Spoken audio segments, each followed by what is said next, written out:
பொதுவா வந்து பாருங்க மேடம், இப்ப துலாம்க்கு 10ல குரு இருக்காரு. ஆல்ரெடி ஒரு ப்ரெஷர்ல இருக்காங்க. இவங்களுடைய தனித்துவமான கேரக்டர்ஸ், எக்ஸ்ட்ரார்டினரி ஒரு கேப்பபிலிட்டி. இதனால இவங்க வந்து பார்த்தீங்கன்னா, எல்லா பிரச்சனைகளையும்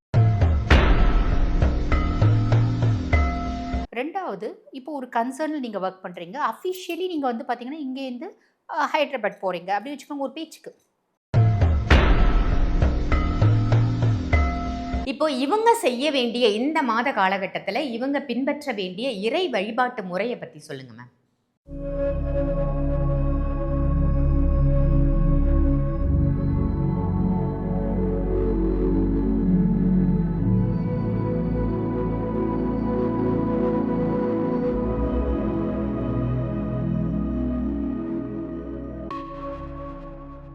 ஆன்மீக பரிகார நேயர்கள் அனைவருக்கும் அன்பான வணக்கங்கள். இன்னைக்கு நம்ம யார சந்திக்க வந்திருக்கோம் அப்படின்னு பார்த்தீங்கன்னா, அஸ்ட்ராலஜர் டாக்டர் தீபா அருளாளன் மேடம தான் சந்திக்க வந்திருக்கோம்.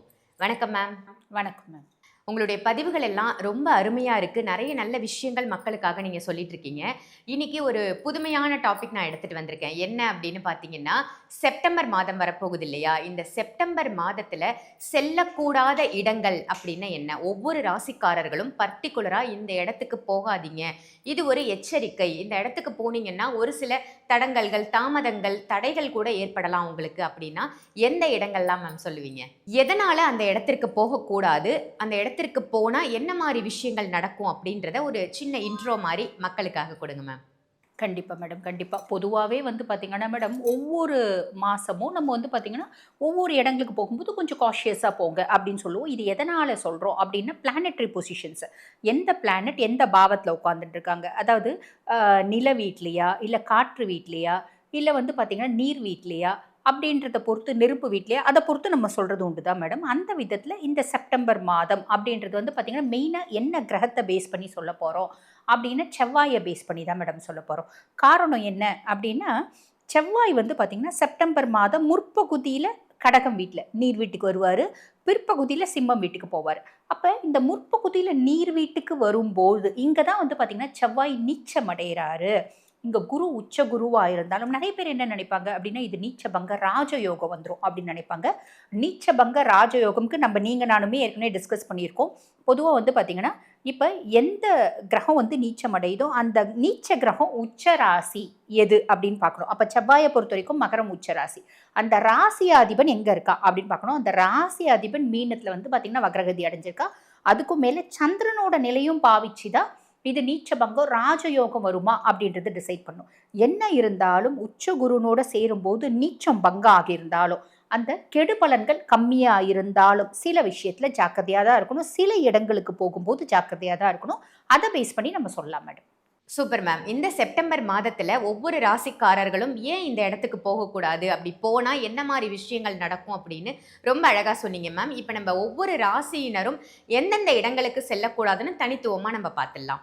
செப்டம்பர் மாதம் செல்லக்கூடாத இடங்கள் ஒவ்வொரு ராசியினருக்கா நம்ம பார்த்துட்டு வரோம். அந்த வகையில இன்னைக்கு பார்க்க போறது துலாம் ராசி மேம். துலாம் ராசி நேயர்கள் இந்த செப்டம்பர் மாதத்துல எந்த இடங்களுக்கு செல்லக்கூடாது? ஏன் செல்லக்கூடாது? கண்டிப்பா மேடம். பொதுவா வந்து பாருங்க மேடம், இப்ப துலாம்க்கு 10ல குரு இருக்காரு. ஆல்ரெடி ஒரு ப்ரெஷர்ல இருக்காங்க. அதாவது 10ல குரு பதவி பறிபோகும் அப்படின்றதெல்லாம் எடுக்காம, வேலை செய்ற இடத்துல ப்ரெஷர்ஸ் அப்படின்றது நெறைய துலாம்க்கு இருக்கு. ஆ சில துலாம் வந்து பார்த்தீங்கன்னா, இந்த இடத்த விட இந்த இடத்துல வேலைய விட்டுட்டு இன்னொரு இடத்துக்கு வேலைக்கு போலாம். அப்படின்ற ஒரு மனோநிலையில இருக்காங்க. அந்த மாரி போகவும் செஞ்சுட்டாங்க. நெறைய பேர் குரு பயிற்சி ஆனதுலருந்து அப்படின்னு சொல்லலாம். ஸோ, வேலை செய்ற இடத்துல ப்ரெஷர்ஸ், ஹையர் அஃபிஷியல்னால ப்ரெஷர், சக ஊழியர்கள்னால ப்ரெஷர், நட்பா பழகி கெடுக்கக்கூடியவங்கனால ப்ரெஷர், வேலை செய்ற இடத்துல இப்படி நெறைய ப்ரெஷர்ஸ் அனுபவிக்கிறாங்க.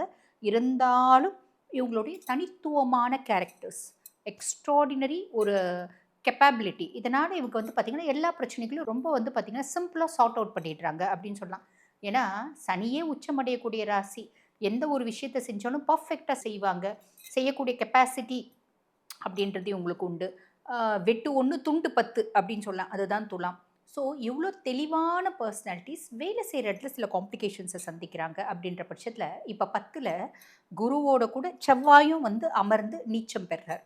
நீச்சம் பெற்ற கிரகமா இருந்தாலும், உச்ச குருவோட இணையும்போது நீச்ச பங்கம் அப்படின்னு இருந்தாலும், வேலை செய்ற இடத்துல சில காம்ப்ளிகேஷன்ஸ இவங்க சந்திப்பாங்க அப்படின்றது உண்ம. அப்ப இவங்க எங்க போகக்கூடாது அப்படின்றது தான் உங்களோட கேள்வி. அப்படின்ற பட்சத்தில மேடம், இவங்க தொழில் சார்ந்து சில வந்து பார்த்தீங்கன்னா, பயணங்கள். பயணங்கள் தப்பு இல்ல. பயணங்கள் திட்டமிட்ட பயணங்களா இருந்தா பிரச்சனைகள் கம்மி. தொழில் சார்ந்த அவசர பயணங்கள் அப்படின்னு ஏதாவது இவங்க மேற்கொள்றாங்க அப்படின்னா, கண்டிப்பா அதில வந்து பார்த்தீங்கன்னா, அனலைஸ் பண்ணிட்டு தான் போணும். அதில கண்டிப்பா ஒரு நெகட்டிவ் இம்பேக்ட் வரத்துக்கான வழியும் உண்டு, வாய்ப்பும் உண்டு. சரிம்மா. இப்ப நெகட்டிவ் இம்பேக்ட் அப்படின்றது எந்த விதத்துல வரும்? எந்த வேலைக்காக நீங்க போறீங்களோ, பிளான் பண்ணாம போகும்போது, எந்த வேலைக்காக போறீங்களோ, அந்த வேலைய நீங்க பெர்ஃபெக்ட்டா முடிக்கிறதுக்கான வாய்ப்பு அப்படின்றது ரொம்ப கம்மியா இருக்க சான்ஸ் இருக்கு மேடம். ஃபர்ஸ்ட் விஷயம். 2வது இப்போ ஒரு கன்சர்ன்ல நீங்க வொர்க் பண்றீங்க. அஃபிஷியலி நீங்க வந்து பார்த்தீங்கன்னா, இங்கேருந்து ஹைதராபாத் போறீங்க. அப்படின்னு வச்சுக்கோங்க ஒரு பேச்சுக்கு. இங்கேருந்து இந்த ஆஃபீஸ்லேருந்து ஹைதராபாத் ஆஃபீஸ்க்கு அனுப்பிச்சிருக்காங்க. அங்க வந்து பார்த்தீங்கன்னா, சில ப்ராஜெக்ட்ட முடிச்சு குடுக்கணும். அதுக்காக அனுப்பிச்சிருக்காங்க. அங்க நீங்க போகும்போது, அங்க இருக்க பெர்சன்ஸுக்கும் உங்களுக்கும் ஒரு விதமான மனமுட்டம். ஒரு சிலர் வந்து பார்த்தீங்கன்னா மேடம், ரொம்ப சிம்பிளா சொல்லணும் அப்படின்னு வச்சுக்கோங்க மேடம். ஒரு சிலர பார்த்தாலே ஒரு சிலருக்கு பிடிக்காது. இல்லையா? ஏன் பிடிக்கல? எதுக்கு பிடிக்கல? தெரியாது. ஓவரா வந்து பார்த்தீங்கன்னா, இவங்க துலாம் ரொம்ப சிம்பிளா சொல்லணும் அப்படின்னா, சுக்கிரனோட ராசி. ரிஷபத்துக்கு எப்படி அட்ராக்டிவ்னஸ் உண்டோ, அந்த மாரி துலாமுக்கும் அட்ராக்டிவ்னஸ் அப்படின்றது உண்டு. பட் ரிஷபம் அளவுக்கு ரொம்ப ஜாஸ்தி அப்படின்னு சொல்ல முடியாது. அது பெண் ராசி, இது ஆண் ராசி டிஃபரன்ஸ். அதுக்கும் மேல சனி ஒரு உச்சமடையக்கூடிய ராசி. ஸோ இது டிஃபரன்ஸு. ஸோ இவங்களுக்கு வந்து பார்த்தீங்கன்னா, இவங்கள ஏன் புடிக்கல, எதுக்கு புடிக்கலன்னே தெரியல. ஆனா புடிக்கல. என்ன கார்னர் பண்றாங்க. நான் என்னோட இடத்துல ஐ அம் த கிங். இங்க வந்த உடனே என்ன வந்து டம்மி ஆக்குறாங்க. குமாஸ்தாவாக்குனா பரவால்ல, அடியாள் ஆக்கிடுறாங்க. அப்படின்ற ஒரு சூழ்நிலை அப்படின்றது வரதுக்கு வாய்ப்பு உண்டு. இப்ப நம்ம தொழில் சார்ந்து ஒரு பிரயாணம் மேற்கொள்றோம் அப்படின்னா, எல்லாமே கரெக்ட்டா பிளான் பண்ணிக்கோங்க. தனியா போறது அப்படின்றத அவாய்ட் பண்ணுங்க. ஏங்க தொழில் சார்ந்து எங்கள அனுப்புறாங்க. தனியா போவாம என் கூட வந்து பார்த்தீங்கன்னா, தோளு, தொப்பட்டா எல்லாரையும் சேர்த்து அனுப்புவாங்க. கரெக்ட்டு தான்.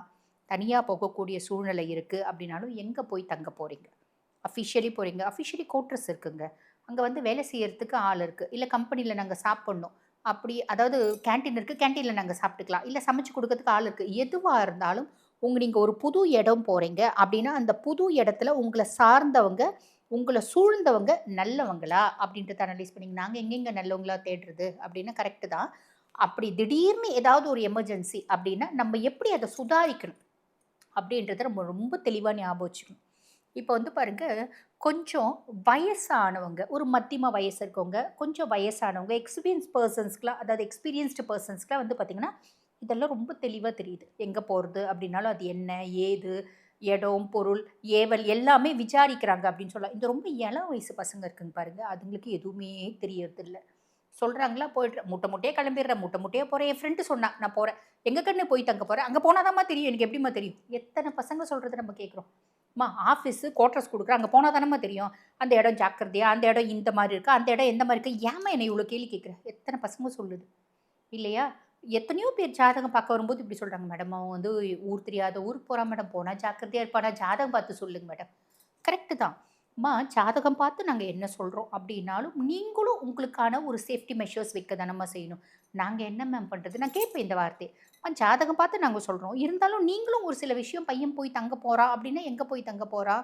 யார் வீட்ல? அவன் ஃப்ரெண்டு வீட்ல. ஃப்ரெண்டு வீடு எப்படி? எல்லாரும் நல்லவங்க நம்ம எப்படி தெரிஞ்சுக்க முடியும்? ஃப்ரெண்டு வீடு யாரு? ஃப்ரெண்டு இந்த பையன் யாரு? இன்னார் வீட்டு புள்ள, இன்னார் வீட்டு வாரிசு, இன்னார் குடும்பம் தெரியுமா? தெரியாது மேடம். சரிம்மா, போய் தங்க போற ஊர் எப்படி? ஊர் ஆளுங்க எப்படி? தெரியாது மேம். எந்த இடத்துல போய் தங்க போற? அட்ரஸ் தெரியுமா? தெரியாது மேம். ஏன் மேம்? எதுவுமே உங்க பசங்க சொல்லலையா? "ஏன்னா நீ கம்முனு இரும்மா, உனக்கு வேற வேலையே இல்ல. போம்மா, சும்மா நொய் நொய் நொய்யின்னு நச நச நசன்னு பேசாதம்மா." இப்ப நெறைய பசங்க அந்த வார்த்தைய சொல்றாங்க.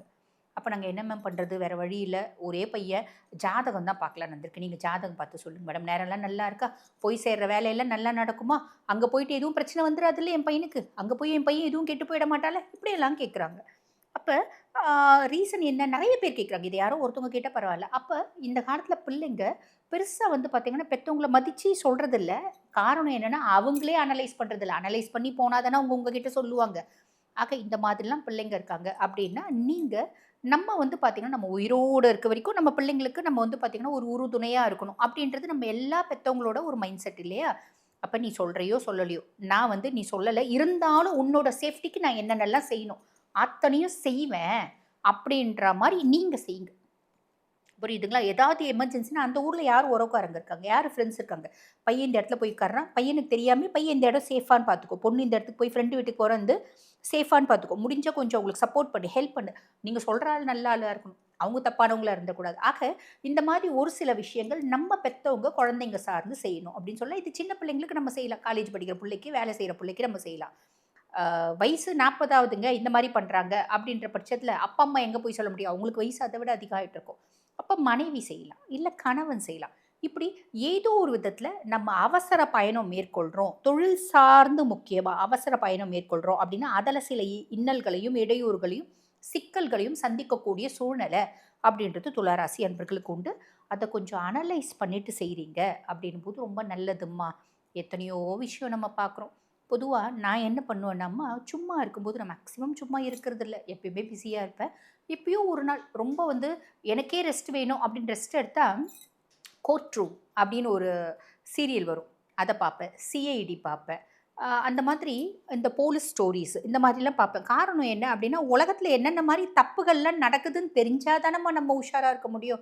நம்மளுக்கு என்ன தப்பு நடக்குதுன்னு தெரியலன்னா, நம்மளால எப்படி உஷாரா இருக்க முடியும்? ஸோ இந்த மாரிலாம் குழந்தைங்களுக்கு இந்தந்த மாரிலாம் நடக்குது. இந்தந்த மாரிலாம் விஷயம் உலகத்தில இருக்குப்பா அப்படின்றத சொல்லுங்க. சொல்லி புரிய வைக்க ட்ரை பண்ணுங்க. ஸோ தொழில் சார்ந்த விஷயத்தில கவனம் அப்படின்றது வேணும் மேடம். Okay ma'am. இப்போ இவங்க செய்ய வேண்டிய இந்த மாத காலகட்டத்தில, இவங்க பின்பற்ற வேண்டிய இறை வழிபாட்டு முறைய பத்தி சொல்லுங்க மேம். கண்டிப்பா மேடம். தொழில் சார்ந்து அப்படி ஏதாவது அவசர பயணம் மேற்கொள்ள வேண்டி வருது. இல்ல தெரியாத ஊருக்கு போக வேண்டி வருது. தெரியாத இடத்துக்கு போக வேண்டி வருது. தெரியாத மக்களோட பழகக்கூடிய சூழ்நிலை ஏற்படுது. அப்படின்னும்போது எப்பயுமே வந்து பாருங்க, துலாம்ல பொறந்துட்டாங்களா, மகாலட்சுமிய கும்பிட்டுட்டு போங்க. நம்ம எல்லாம் என்ன நினைக்கிறோம், மகாலட்சுமி பணத்துக்கான தேவி மட்டும் தான் அப்படின்னு நினைக்கிறோம். இல்ல, அவ எல்லாத்துக்குமான தேவி. வெற்றிக்கான தேவி, வசதிக்கான தேவி, இன்பத்துக்கான தேவி, துன்பம் வராம இருக்கிறதுக்கான தேவி. இப்படி நெறைய சொல்லிட்டே போலாம். மகாலட்சுமிய வழிபாடு பண்ணிட்டு போறது. அப்படி இல்ல அப்படின்னா, மகாலட்சுமி அஷ்டகம் பாராயணம் பண்ணிட்டு போறது ரொம்ப நற்பலன்கள குடுக்கும் மேடம். ரொம்ப சூப்பர் மேம். இந்த ராசிக்கு செல்லக்கூடாத இடங்கள் என்ன? அப்படி செல்லணும் அப்படின்ற நிலைமை ஏற்பட்டதுன்னா, அவங்க என்ன பிராயச்சித்த பரிகாரம் செஞ்சுக்கலாம் அப்படின்னு ரொம்ப அழகா சொன்னீங்க மேம். மேம் ஜோதிடம் கற்றுத்தரப்படும் ஜோதிட வகுப்பு அப்படின்னு நீங்க அனௌன்ஸ் பண்ணியிருக்கீங்க. யாரெல்லாம் ஜோதிடம் கத்துக்கலாம்? அதனுடைய முறைகள் என்ன? அந்த வகுப்பு எப்ப நீங்க எடுக்குறீங்க? எத்தன மந்த் கோர்ஸ் அது? அத வந்து நம்ம மக்களுக்காக சொல்லுங்க மேம். கண்டிப்பா மேடம். கண்டிப்பா. இது வந்து பார்த்தீங்கன்னா மேடம் லெவல்ஸ் இருக்கு. First level madam. First level அப்டின்னா, பொதுவா நெறைய பேர் என்ன நெனைக்கிறாங்கன்னா மேடம், ஒரு 4 நாள்ல ஒரே மாசத்துல ஜோதிடம் கத்துக்கலாமா அப்டின்னு நெனைக்கிறாங்க. அது சாத்தியம் கிடையாது. ஜோதிடம் அப்டின்றது பெரிய சமுத்திரம். பொதுவா வந்து பார்த்தீங்கன்னா மேடம், எல்லா ஜோதிடர்களுக்கும் நம்ப தான் ரொம்ப பெரிய பெர்சன்ஸ். ஜோதிடத்திலேயே வந்து பார்த்தீங்கன்னா, நம்மள விட்டா வேற யாருமே இல்ல அப்டின்ற ஒரு நெனப்பு இருக்கு இப்ப. ஆனா உண்மை என்ன அப்டின்னா மேடம், கற்றது கைமண் அளவு. அப்ப அந்த சமுத்திரத்துல நீந்தி முத்து எடுக்கிறோம் அப்படின்னாலும் நாங்க 1, 2 முத்து தான் எடுக்கிறோம். லட்சக்கணக்கான, கோடிக்கணக்கான முத்துக்கள் அதுல இருக்க தான் செய்யுது. நெறைய கிளாஸ் வந்து டீட்டெயில்ஸ் கேட்கிறவங்க என்ன சொல்றாங்க அப்படின்னா, "மேடம் ஒரே மாசத்துல கத்துக் குடுத்துருவீங்களா? 2 மாசத்துல கத்துக் குடுத்துருவீங்களா?" அப்படி கேட்கறாங்க. அது சாத்தியம் கிடையாது மேடம். ஓரளவுக்கு நல்லா வந்து நம்ம மத்த ஜாதகங்கள பார்க்கணும் அப்படின்னா, ஃபர்ஸ்ட் லெவல் 1. லெவல் 1ல பேசிக்ஸ், பிளானட்ஸ், அவங்களோட காரகத்துவம், அதனோட பயன்கள், எந்த கிரகம் நீச்சம், உச்சம் இப்படி பல விஷயங்கள் இருக்கு மேடம். எந்தெந்த கிரகம் என்னென்ன மாரி பலன்கள குடுப்பாங்க. ஆக லெவல் 1 முடிக்கணும். அதுக்கப்புறம் லெவல் 2 முடிக்கணும். அதுக்கப்புறம் கொஞ்சம் அட்வான்ஸ்ட் அப்படின்னா லெவல் 3. அப்ப இந்த 3 லெவலா தான் மேடம் நாங்க சொல்லி தரோம். Super ma'am. அஸ்ட்ராலஜி எனக்கும் ஆகணும் அப்படின்னு நெறைய பேர் ஆசைப்படுவாங்க. அந்த ஆசைக்கு நீங்க ஒரு வழிகாட்டியா இருக்கீங்க அப்படின்னு நினைக்கும்போது ரொம்பவே சந்தோஷமா இருக்கு. அஸ்ட்ராலஜி கிளாஸ்ல நீங்களும் சேரணும் அப்படின்னு நினைச்சீங்கன்னா, டாக்டர் தீபா அருளாளன் மேடம் எடுக்கக்கூடிய இந்த வகுப்பை நீங்களும் பயன்படுத்திக்கோங்க. கண்டிப்பா இது உங்களுக்கு யூஸ்ஃபுல்லான வகுப்பா தான் அமையும். ஸோ ஆன்லைன் கிளாஸஸ் தான் போயிட்டுருக்கு. இம்மீடியட்டா நீங்களும் ஜாயின் பண்ணிக்கோங்க. ரொம்ப அருமையா சொன்னீங்க மேம். நன்றி. இந்த பதிவு உங்க எல்லாருக்கும் பயனுள்ள பதிவா அமைஞ்சிருக்கும் அப்படின்னு நினைக்கிறேன். நிச்சயமா இந்த பதிவை மற்ற ராசியினருக்கும் ஷேர் பண்ணுங்க. மறக்காம ஆன்மீக பரிகாரம் நம்ம சேனலை சப்ஸ்கிரைப் பண்ணிக்கோங்க. அதே மாதிரி மேடமை நீங்க சந்திக்கணும் அப்படின்னு நினைச்சீங்கன்னா, வீடியோல தெரியிற நம்பருக்கு கால் பண்ணி அப்பாயின்மெண்ட் வாங்கி டைரக்டா மேடமோட கன்சல்டேஷன் நீங்க எடுத்துக்கலாம். ஆன்லைன் கன்சல்டேஷனும் இருக்கு. அதையும் பயன்படுத்திக்கோங்க. அதே மாதிரி மேடம் வந்து வகுப்பு எடுக்கிறாங்க. அந்த வகுப்புல ஜோதிட வகுப்புல நீங்க சேரணும் அப்படின்னு நினைச்சாலும் அதையும் பயன்படுத்திக்கோங்க. நீங்களும் ஒரு ஜோதிடர் ஆகலாம். ஸோ வீடியோல தெரியிற நம்பருக்கு கால் பண்ணி கிளாஸ்லயும் ஜாயின் பண்ணிக்கோங்க. இதே மாதிரி வேற ஒரு நல்ல நிகழ்ச்சியில உங்க எல்லாரையும் சந்திக்கின்றேன். நன்றி. வணக்கம்.